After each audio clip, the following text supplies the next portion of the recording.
اعوذ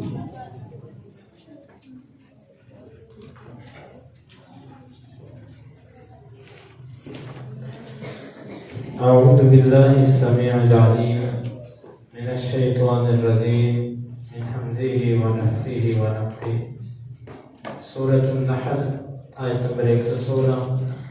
اس کا ترجمہ اور محاورے والا ترجمہ دونوں کل آپ نے سن لی ہے، اس کی تفسیر۔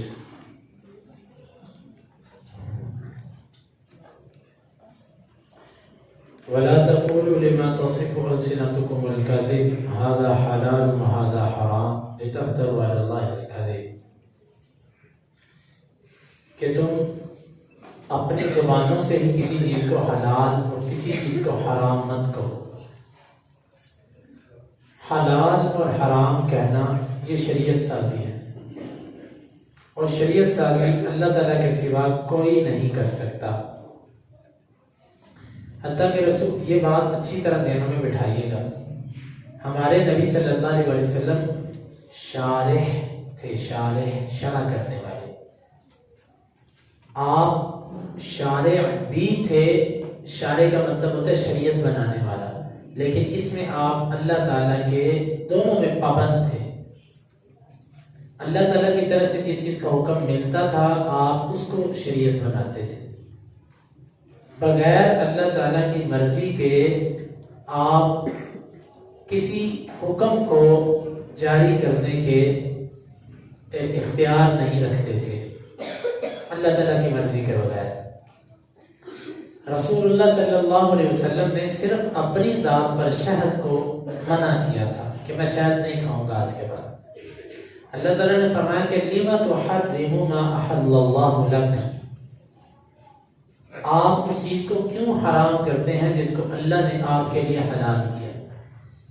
یعنی کہ حلت اور حرمت اللہ تعالیٰ کے ہاتھ ہے۔ نبی صلی اللہ علیہ وسلم بھی اگر کسی چیز کو اپنی مرضی سے حرام یا حلال کہیں تو اللہ تعالیٰ اس پر پوچھتا ہے کہ لیما، اے نبی، پیارے نبی، کس لیے، کیوں آپ ایسا کر رہے ہیں؟ تو اس سارے سے معلوم ہوا کہ اصل شریعت سازی کس کے پاس ہے؟ اللہ تعالیٰ کے پاس۔ نبی صلی اللہ علیہ وسلم جو شریعت سازی کرتے تھے وہ اس کے اشارے پر کرتے تھے، اس کے حکم پر کرتے تھے، اس کی اجازت سے کرتے تھے۔ جب یہ بات سمجھ آ گئی تو پھر اب دیکھیے کہ جب اللہ کے نبی صلی اللہ علیہ وسلم پابند ہیں، کسی چیز کو اپنی مرضی سے حرام اور حلال نہیں کہہ سکتے، تو امت کے علماء، فقہاء، محدثین، پیر، بزرگ، نیک لوگ، ان کو کس نے اختیار دیا کہ یہ دین اسلام کے اندر کسی چیز کو حلال یا حرام ہے، کسی چیز کو دین کا درجہ دیں؟ ان کو یہ اختیار کس نے دیا؟ امام ابن کثیر رحمہ اللہ نے یہاں پر لکھا ہے، وہ کہتے ہیں اس آیت کی زد میں وہ بدعتی آتا ہے، وہ بدعتی آدمی کہ جو اپنی مرضی سے دین اسلام کے اندر کچھ چیزوں کو داخل کرتا ہے اور اپنی مرضی سے کچھ چیزوں کو وہ ناپسند کرتا ہے۔ مثال کے طور پہ یہ نبی صلی اللہ علیہ وسلم کی پیدائش کے نام پر جو میلاد منایا جاتا ہے، یہ دین اسلام کے اندر اللہ کے نبی صلی اللہ علیہ وسلم سے نہیں ملتا، صحابہ سے نہیں ملتا، تابعین، تبع تابعین سے نہیں ملتا، لیکن بدعتی حضرات وہ اس کو ثابت کرنے کی کوشش کرتے ہیں۔ اب ایک صاحب ہیں، انہوں نے یہ کہا کہ جی یہ آج سے اتنے سو سال پہلے منایا گیا، اتنے سو سال پہلے منایا گیا، تقریباً 400-500 سال پہلے کا ذکر کر کے کہا کہ اتنے سال پہلے منایا گیا، 400-500 سال پہلے یہ تھا، اس کا مطلب ہے۔ اور ایک صاحب نے بہت چھلانگ لگائی، وہ کہتے ہیں جی 3ری سے 4تھی صدی کے اندر اس کا ثبوت ملتا ہے۔ چلو ٹھیک ہے، تو کیا ہو گیا؟ اس سے یہ جائز ہو گیا؟ جی یہ تو 1000 سال کے قریب ہو گیا اس میلاد کو۔ اور بھائی مجھے ایک چیز سمجھاؤ، جو جرم ہے وہ آج بھی جرم ہے، اور جو پہلے زمانے میں ہوتا تھا وہ بھی جرم ہے۔ اب کوئی مشرک شرک پر دلیل یہ پیش کرے کہ جی شرک کون سا آج کیا جا رہا ہے، یہ تو نور اسلام کے زمانے میں بھی ہوتا ہے۔ آپ کسی چور کو پکڑ لو، اس سے کو تم نے چوری کیوں کی ہے، کہتا ہے میں تمہیں چوری 1000 سال پہلے بھی ثابت کر دوں گا کہ چوری ہوتی تھی، 2000 سال پہلے بھی چوری ہوتی تھی، تو کیا اس سے اس کی چوری کو سند جواز مل گیا؟ ایک بندہ اگر اپنی بدعت کو 1000 سال پیچھے جا کے ثابت کر دے تو کیا اس سے اس کی بدعت کو سمجھے جواز مل گئی؟ یہ سمجھنے کی بات ہے. کبھی ان ناموں سے مرعوب نہ ہوا کریں کہ یہ 1000 سال پہلے بھی ملا تو کیا ہو گیا.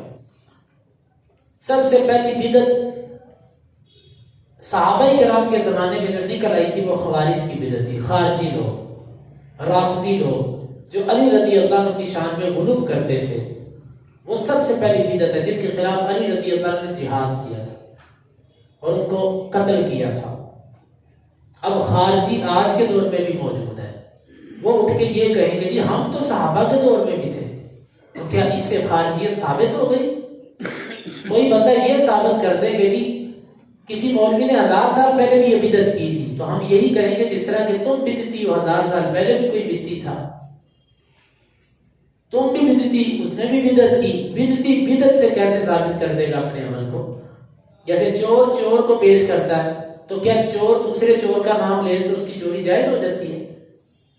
تم کہتے ہو کہ جی میلاد اتنے سو سال پہلے بنایا گیا، اور چھوڑو اتنے سو سالوں کو، قرآن اور حدیث پیش کرو. بس قرآن اور حدیث پیش کرو، اور جو آیتیں تم پیش کرو گے نا وہ آیتیں محمد رسول اللہ صلی اللہ علیہ وسلم پہ اتری ہیں. تم اس کی تفسیر ان سے ثابت کرو یا کہو کہ اللہ کے نبی نے قرآن کی آیتوں پہ عمل نہیں کیا. اگر تم کہتے ہو نا کہ نبی صلی اللہ علیہ وسلم کی اس آیت اترنے والی آیت کا یہ معنی ہے، تو پھر ہمارا تم سے سوال یہ ہے کہ یہ معنی تمہیں سمجھ آیا کہ اللہ کے نبی صلی اللہ علیہ وسلم کو بھی سمجھ آیا؟ اگر آپ کو سمجھ آیا تو آپ نے اس پر عمل کیوں نہیں کیا؟ اگر یہ معنی نہیں ہے تو اس کا مطلب ہے کہ تم قرآن کے اندر تحریف کر رہے ہیں، تم حدیثوں کے اندر خیانت کر رہے ہیں. تو یہ ایک بدعت ہے. اس کے علاوہ کل 40واں اور اس کے علاوہ جتنی خرافات اور رسومات چلی ہوئی ہیں وہ سب کی سب اس کے اندر آتی ہیں. ہذا حلال و ھذا حرام. اپنی طرف سے تم کسی چیز کو حلال اور حرام، جائز اور ناجائز نہیں کہہ سکتے.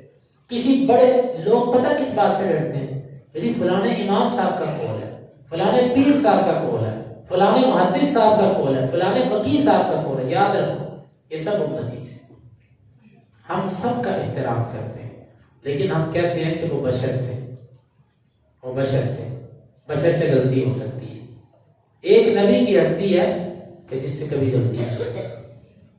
عبداللہ بن عمر رضی اللہ عنہ کا قول سونے کے پانی سے لکھنے کے قابل ہے، بلکہ سونے سے لکھنے کے قابل ہے. ان سے کسی نے کہا نا کہ تمہارے ابا جان کہتے ہیں کہ حج تمتع نہیں ہے. اس نے بڑا پیارا جواب دیا، امر ابی یتبع امر الرسول. میرے باپ کی بات پہ چلو گے یا نبی کی بات پہ چلو گے؟ کس نے کہا؟ عبداللہ بن عمر رضی اللہ عنہ. اور عبداللہ بن مسعود رضی اللہ عنہ کا قول اور کئی صحابہ کرام سے آتا ہے. عبداللہ بن عباس سے ملتا ہے یہ قول کہ انہوں نے حدیث پیش کی اور ان کو کسی نے کہا کہ ابو بکر نے ایسے کہا ہے، عمر نے ایسے کہا، رضوان اللہ علیہ اجمعین. آگے سے عبداللہ بن عباس رضی اللہ عنہ کہنے لگے کہ مجھے ڈر ہے کہ میں تمہیں نبی کا نام لیتا ہوں تو مجھے آگے سے ابو بکر اور عمر کا نام لیتے ہو، آسمان سے پتھر نہ تم پر برس پڑے کہ تم نبی کے مقابلے میں نبی کی امتی کو پیش کرتے. جب ابو بکر و عمر رضوان اللہ علیہ اجمعین خلفائے راشدین ہو کر صحابہ کرام ان کے بارے میں یہ موقف رکھتے تھے کہ نبی کی چیز کے مقابلے میں اس کو نہیں لے کر آنا. آج لوگ کہتے ہیں جی خلیفہ راشد کی سنت، خلیفہ راشد کی سنت. دیکھو عبداللہ بن مسعود کیا سمجھتے تھے. خلیفہ راشد کی سنت وہاں ہے جہاں نبی کی حدیث نہ ہو. جہاں نبی کی حدیث آ جائے وہاں پر خلیفہ راشد بھی نبی کی حدیث کا پابند ہے. عبداللہ بن عباس نے کہا کہ مجھے ڈر ہے آسمان سے پتھر نہ تم پر برس پڑے. میں تمہیں اللہ کے نبی کا نام لیتا ہوں اور تم آگے سے ابو بکر و عمر کا نام لیتے ہو. جب ابو بکر و عمر کا نام لینے سے صحابی کا یہ موقف ہے تو بعد کے جو ائمہ ہیں ان کی کیا حیثیت ہے؟ ابو بکر و عمر کیا ہے؟ امت کے سارے فقہاء، علماء، زہاد، عابدین ابو بکر و عمر کی جوتی پر وار کیے جا سکتے ہیں. تو جب اتنے عظیم عمر اور اتنے عظیم ابو بکر کے بارے میں صحابہ یہ کہتے تھے کہ نبی کے حدیث پر ان کو مقدم نہیں کیا جا سکتا، تو آج کے مولوی فقہاء اور یہ کتابوں کے ناموں سے مرعوب ہونے کی ضرورت نہیں ہے. ہاں احترام کیجیے ان علماء کا، لیکن یہ مطلب نہیں کہ ہم نام سن کے جو ہے نا وہ ڈر جائیں جی بس یہ نام آ گیا کہ بس ثابت ہو گیا مسئلہ. نہیں، اللہ کے رسول سے ثابت کرو، اللہ کی کتاب سے ثابت کرو. تو یہ آیت بہت مضبوط دلیل ہے کہ کوئی کسی کو حلت و حرمت کا اختیار نہیں ہے. اکثر لوگ کہتے ہیں کہ فقہ حنفی کے اندر مسائل کا حل ہے، یہی سوال ہے ہمارا کہ اگر قرآن نے ایک مسئلے کا حل پیش نہیں کیا، قرآن نے ایک چیز کو حلال نہیں کیا، تو فقہ حنفی کو یہ اختیار کس نے دیا کہ وہ حلال و حرام کرے؟ کئی لوگ کہتے ہیں جی بھینس دکھاؤ تم قرآن سے حلال ہے کہ حرام ہے۔ ہم کہتے ہیں تم اتنا بتاؤ کہ فقہ حنفی کے اندر یہ حلال ہے کہ حرام ہے۔ جی ہماری فقہ کے اندر حلال لکھی ہوئی، صرف اتنا سوال ہے کہ تمہاری فقہ میں جو حلال لکھا ہے یہ قرآن سے لی گئی ہے یا نہیں؟ اگر قرآن سے لیا گیا ہے تو پھر تمہارا دعویٰ باطل ہو گیا، قرآن کے اندر بھی بحث کی علت موجود ہے۔ اگر تم کہو کہ قرآن میں نہیں ہے اس کی علت اور ہماری فقہ نے اس کو حلال ثابت کیا، تو سوال یہ تمہاری فقہ کو علت و حرمت کا اختیار کس نے دیا؟ یا دوسرے انداز میں یوں پوچھئے ان سے کہ جی ابو حنیفہ رحمہ اللہ کے آنے سے پہلے بحث حلال تھی کہ حرام تھی؟ بس اتنا بتا۔ اگر ان کے آنے سے پہلے بھی حلال تھی تو پھر امام ابو حنیفہ کے آنے سے کیا فرق پڑا؟ اگر ان سے پہلے حرام تھی تو ابو حنیفہ رحمہ اللہ کو یہ اختیار کس نے دیا کہ وہ حرام کو حلال کر دے؟ جتنے مسائل ہیں جی فلانا مسئلہ ان سے پوچھو بس اتنا بتاؤ کہ وہ مسئلہ تمہاری فقہ میں آنے سے پہلے جائز تھا کہ ناجائز تھا؟ تمہاری فقہ نے اس میں کیا کیا؟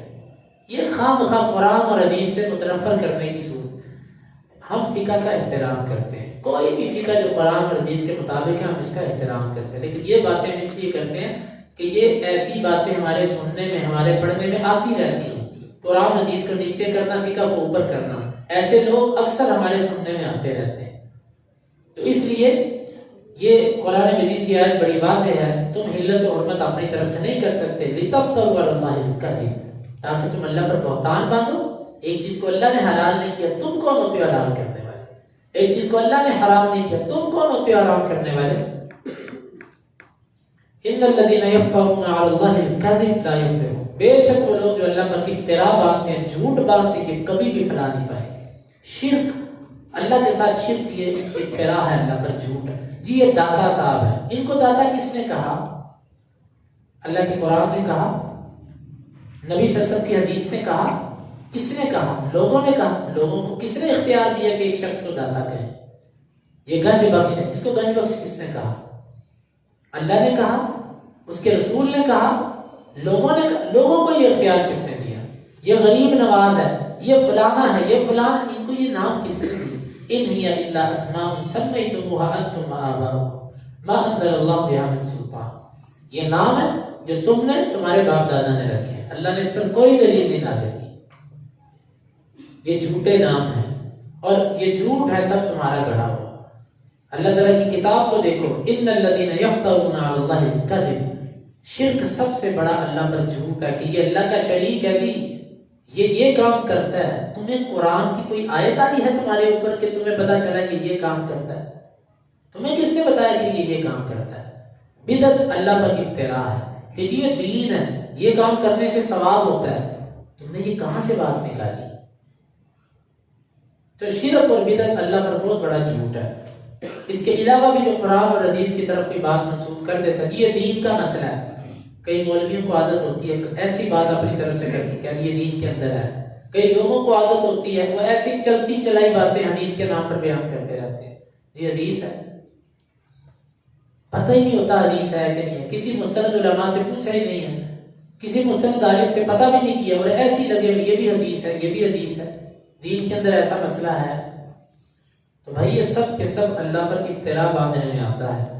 متاع قلیل ولہم عذاب علیم، اللہ تعالیٰ فرماتا ہے سامان ہے یہ بڑا تھوڑا، یعنی تھوڑے سے دنیا کے سامان کی خاطر تم نے یہ جھوٹ بولا تو یہ تھوڑا سا فائدہ ختم ہو جائے گا، پھر دنیا ساری کی ساری قلیل ہے، ختم ہو جائے گی، پھر تمہیں اللہ کے سامنے کھڑا ہونا پڑے گا، پھر آخر میں ان کے لیے دردناک عذاب ہے۔